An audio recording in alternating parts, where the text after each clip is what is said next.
Welcome to my channel. ఈరోజు మన వీడియోలో సింపుల్ అండ్ టేస్టీగా బ్రెడ్తో ఒక స్వీట్ రెసిపీని చూపించబోతున్నాను.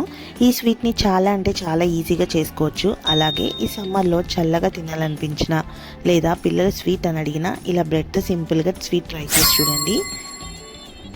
ప్రాసెస్లోకి వెళ్ళిపోదాము. ఫస్ట్ నేను 6 బ్రెడ్ స్లైసెస్ తీసుకున్నాను. అవి ఈవెన్గా ఇలా 4 సైడ్స్ కట్ చేసుకుంటున్నాను. చూపిస్తున్నాను కదా, అలా ఒక్కొక్కటిగా విడ తీసుకోవాలి. ఇలా విడ తీసుకొని పక్కన పెట్టేసుకొని స్టవ్ ఆన్ చేసుకొని ప్యాన్ పెట్టుకొని 2 to 3 టేబుల్ స్పూన్స్ ఆఫ్ గీ వేసుకోవాలి, లేదా ఫ్లేవర్డ్ ఆయిల్ అయినా వేసుకొని మంచిగా ఫ్రై చేసుకోవాలన్నమాట. ఈ బ్రెడ్ స్లైసెస్ అన్నీ చక్కగా గోల్డెన్ కలర్లో ఫ్రై చేసుకోవాలి. రెండు వైపులా తిప్పుకుంటా మన దగ్గర ఉన్న బ్రెడ్ స్లైసెస్ మొత్తం గోల్డెన్ కలర్లో ఫ్రై చేసుకోవాలి క్రిస్పీగా. నేతిలో బ్రెడ్ ఫ్రై అయితే చాలా బాగుంటుంది కదా టేస్ట్. మీకు కూడా ఇష్టమా? మీకు కూడా ఇష్టమైతే కమెంట్ బాక్స్లో కమెంట్ చేయండి. ఇలా మంచిగా ఈవెన్గా ఫ్రై చేసుకొని అన్నీ ఒక ప్లేట్లో తీసేసి పక్కన పెట్టేసుకోవాలన్నమాట. ఇలా క్రిస్పీగా అన్నీ ఫ్రై చేసుకోవాలి.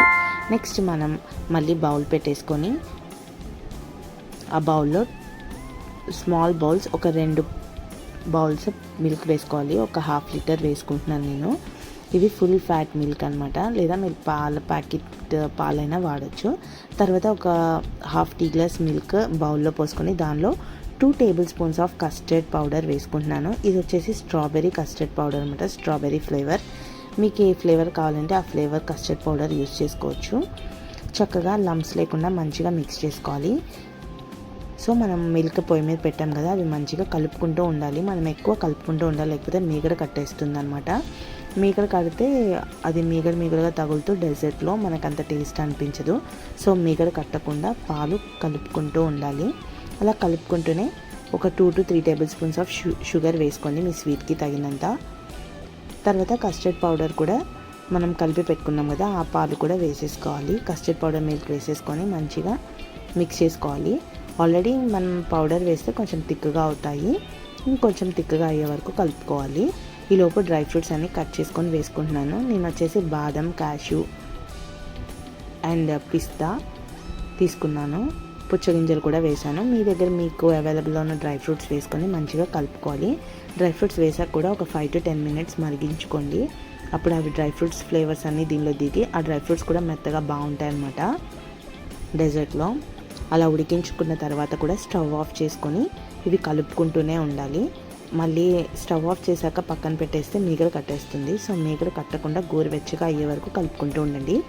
తర్వాత మీకు నచ్చిన ఒక బౌల్ తీసుకొని ఆ బౌల్లో కొన్ని స్లైసెస్ బ్రెడ్ వేసుకొని తర్వాత గోరువెచ్చగా అయిన కస్టర్డ్ మిల్క్ ఆ బ్రెడ్ స్లైసెస్ మీద వేసుకోవాలి. కలుపుకోండి ఒకసారి ఈవెన్గా. మళ్ళీ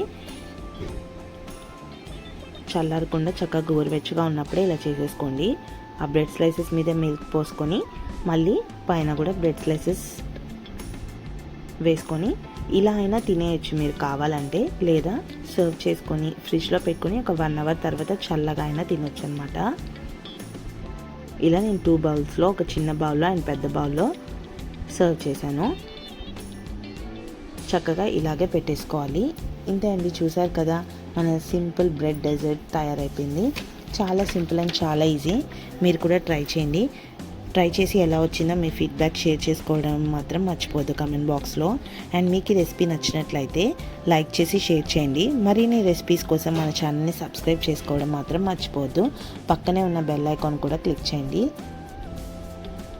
అప్లోడ్ చేసిన రెసిపీస్ మీ వరకు చేరుతాయి. థ్యాంక్ యూ అండి. Thank you so much for watching this video.